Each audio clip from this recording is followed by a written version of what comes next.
नारा संचार के ज्योतिष संवाद कार्यक्रम में आप सबका स्वागत है। और दोस्तों, अनिल जैन का प्यार भरा नमस्कार। दोस्तों, आने वाले समय में कुछ ज्योतिषीय घटनाएं होने वाली हैं और उन्हीं के बारे में आज हम थोड़ा बात करेंगे, क्योंकि उनका हमारा संबंध हमारे जीवन से बहुत ज्यादा है। सबसे पहले तो अभी जो 29 जून है, उसमें कहेंगे कि देव शयन एकादशी की शुरुआत हो रही है। और ये जो 23 नवंबर को देव प्रबोधिनी एकादशी होगी। और इसके अलावा जो चतुर्मास होता है, जैसे जैन धर्म में जो साधु लोग चतुर्मास करते हैं, वो भी 2 जुलाई से शुरू हो रहा है और वो 11 नवंबर तक समाप्त होगा। इसके अलावा हम लोगों ने पिछली बार एक और चर्चा की थी कि अधिक मास होता है, जब ये लूनर मंथ होता है तो हर तीसरे साल हमें जो लूनर मंथ है वो 12 महीने का नहीं होता, 13 महीने का होता है। उसमें हमें एक महीना ऐड करना पड़ता है, जिसको हम अधिक मास भी कहते हैं, पुरुषोत्तम मास भी कहते हैं, मल मास भी कहते हैं। और ये भी जो महीना है इस बार श्रावण, हम देखेंगे 2 महीने हो रहे हैं। एक 18 जुलाई से 16 अगस्त तक का जो महीना है उसको हम अधिक मास कहते हैं। और दोस्तों, जैसा शायद आप लोगों को मालूम भी होगा या जानते भी होंगे, आषाढ़ शुक्ल एकादशी से कार्तिक शुक्ल एकादशी तक कोई शादियां नहीं होती। और हम कहते हैं कि देव शयन एकादशी से लेकर देव प्रबोधिनी एकादशी तक शुभ मुहूर्त नहीं माना जाता शादी के बारे में। और ये जो समय है, जैसे मैंने बताया अभी, ये 29 जून से लेकर 23 नवंबर तक का समय है। और हम लोग, जहाँ तक हमारा माइथोलॉजी का सवाल है, वो कहते हैं कि जो आपने सुना होगा उत्तरायण और दक्षिणायन के बारे में, जब सूर्य जो है मकर राशि में एंटर करता है और जब तक वो मिथुन राशि में रहता है, तो ये 6 महीने के समय को हम उत्तरायण कहते हैं। और बाकी जब समय कर्क राशि से लेकर धनु राशि तक जब सूर्य का संक्रमण होता है, उसको हम दक्षिणायन कहते हैं। आपने देखा भी होगा, जब महाभारत सीरियल देखा होगा, कि भीष्म पितामह बाणों की सैया पर लेटे हुए हैं और उनको अपनी इच्छानुसार प्राण त्याग करने का वरदान था। और लोगों ने पूछा, कितना कष्ट आप क्यों झेल रहे हैं, आप प्राण त्याग क्यों नहीं कर रहे? तो उन्होंने क्या कहा था? उन्होंने कहा था कि मैं उत्तरायण का इंतजार कर रहा हूँ। और रामायण भी हमने देखा सीरियल, उसमें भी एक कुंभकर्ण कैरेक्टर है और वो कहते हैं कि 6 महीने सोता था और 6 महीने जागता था। बहुत विद्वान था, शास्त्रों का उसको बहुत ज्यादा ज्ञान था। और मैं कहूँ कि वो उत्तरायण के समय, जो कि 6 महीने का समय होता है, उसमें वो जागता था। और दक्षिणायन जब अशुभ समय होता था उसमें सोता था। इससे अच्छा कोई मैनेजमेंट गुरु नहीं हो सकता कि जब अच्छा समय है उसमें आपकी जो एफिशिएंसी है, प्रोडक्टिविटी है, बहुत बढ़ेगी, उसका आप पूरा फायदा उठाइए। और जो खराब समय है उसमें आप आराम कर सकते हैं।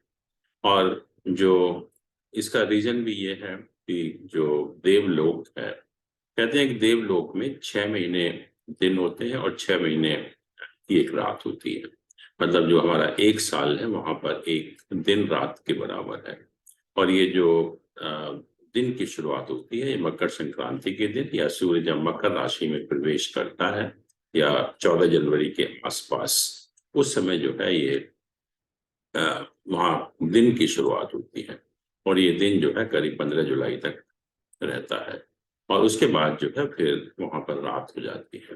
तो कहते हैं कि ये जो हमारा टाइम है, जो मैंने कहा कि देव शयन एकादशी से लेकर देव प्रबोधिनी एकादशी तक, कहते हैं कि देवता जो है इस समय शयन करते हैं। और क्योंकि देवता शयन कर रहे हैं, तो हम अगर शादी वगैरह करेंगे या कोई भी शुभ काम करेंगे तो हमें उनका आशीर्वाद देंगे, ये जनरली कहा जाता है। और हमने काफी इसको देखा, विचारा, काफी लोगों से बात भी की। और जो मेरा 40 साल का एक्सपीरियंस है इस विषय के बारे में, इस ज्ञान के बारे में, मैंने देखा कि कोई ज्योतिषी कारण नहीं है। और शायद जो, क्योंकि बहुत सारी चीजें हमने देखा हमारे जो समाज में है, वो कन्वीनियंस के पर्पज के भी बनती है।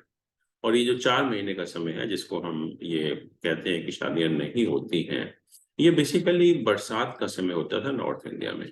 और पहले हम लोगों के पास सुविधाएं नहीं थी, हम लोग शादियां भी करते थे तो बाहर करते थे, सड़क पर करते थे, पार्क में करते थे, कोई बैंकेट हॉल नहीं होते थे, या कोई ऐसा अरेंजमेंट नहीं होता था कि हम अगर शादी करेंगे तो हम सेफ हो। तो इसको, इनकन्वीनियंस को बचाने के लिए शायद ये किया गया होगा। और नेचुरली जब हम धर्म का वास्ता देते हैं तो सब लोग मान जाते हैं।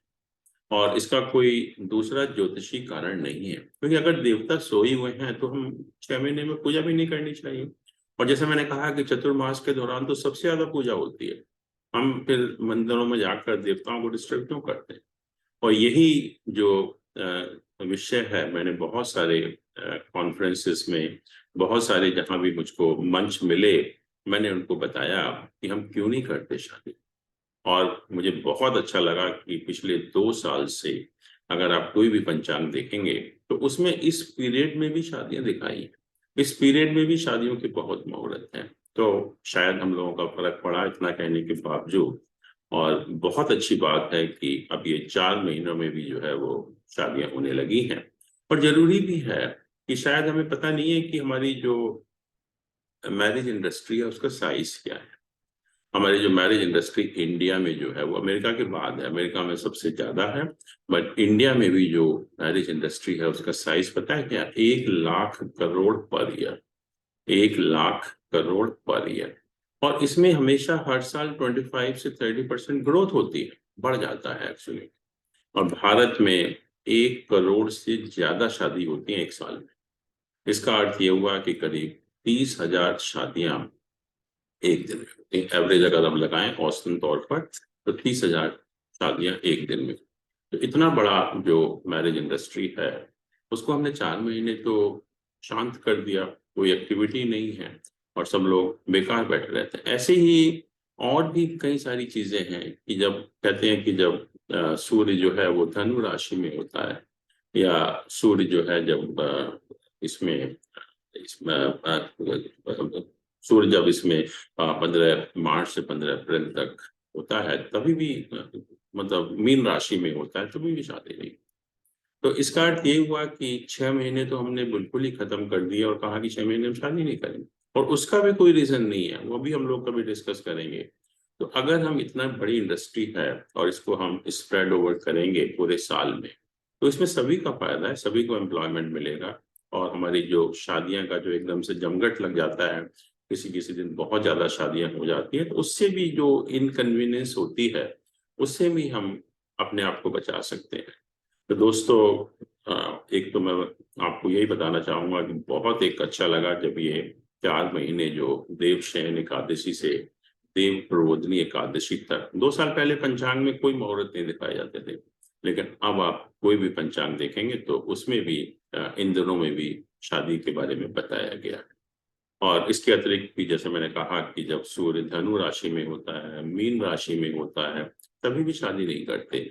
और जनरली ये एक आर्गुमेंट किया जाता है किसी भी ज्योतिषियों के द्वारा कि सूर्य कंबस्ट हो जाता है, अस्त हो जाता है। अरे सूर्य अस्त कैसे होगा जब धनु राशि है, मीन? सूर्य तो उसकी फ्रेंडली राशि है। तो वो भी आर्गुमेंट ठीक नहीं है, बट वो भी क्योंकि जो हमारा 15 दिसंबर से 15 जनवरी तक का जो समय है वो नॉर्थ इंडिया में बहुत कड़ाके की सर्दी पड़ती है। और कड़ाके की सर्दी में पहले कोई अरेंजमेंट नहीं था शादी करने का।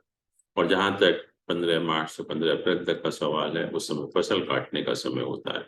और फसल काटना, इंडिया जो है बेसिकली एग्रीकल्चर बेस्ड कंट्री था और ज्यादातर लोग हमारे एग्रीकल्चर में इन्वॉल्व थे।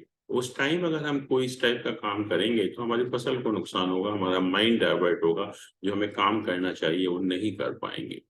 तो ये, क्योंकि हम जितने भी हमारे हिंदू धर्म के लोग हैं वो सब के सब मुहूर्त पर विश्वास करते हैं, बिना मुहूर्त के शादी भी नहीं करते।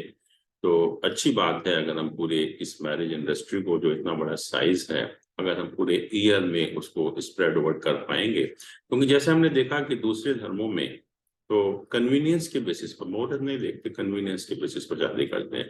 जैसे सिख धर्म है, वहाँ संडे के दिन हम शादी करते हैं। और बहुत अच्छा डिसीजन है वो भी, क्योंकि संडे के दिन जो है उसका जो रूलर है वो सन होता है, सूर्य होता है। और दिन के टाइम जब वहाँ शादी की जाती है, सूर्य सबसे ज्यादा बलवान होता है। और सूर्य को हमने राजा कहा, तो राजा अगर हमारे फेवर में है तो कोई हमारा क्या बिगाड़ सकता है। तो मैं कहता हूँ कि बहुत एक इंटेलिजेंट डिसीजन है उनका। तो मुहूर्त नहीं है, बट इससे अच्छा कोई मुहूर्त भी नहीं होता, क्योंकि इसको हम अभिजीत मुहूर्त भी कहते हैं, वो हम भी मानते हैं इसको जो।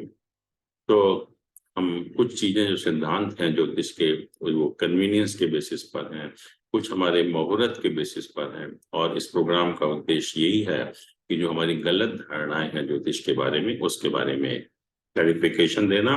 तो दोस्तों, आज हमने बात की, जो ये 4 महीने का समय हम शादी नहीं करते थे या कोई भी शुभ काम नहीं करते थे, ऐसा कोई रीजन नहीं है। और अब तो पंचांगों में भी दिखाया गया है उस डेट के बारे में, तो आप आराम से शादी उस पीरियड में भी कर सकते हैं। तो दोस्तों, फिर अगले हफ्ता फिर हम लोग किसी नए विषय के साथ आपके सामने उपस्थित होंगे। तब तक के लिए धन्यवाद, नमस्कार।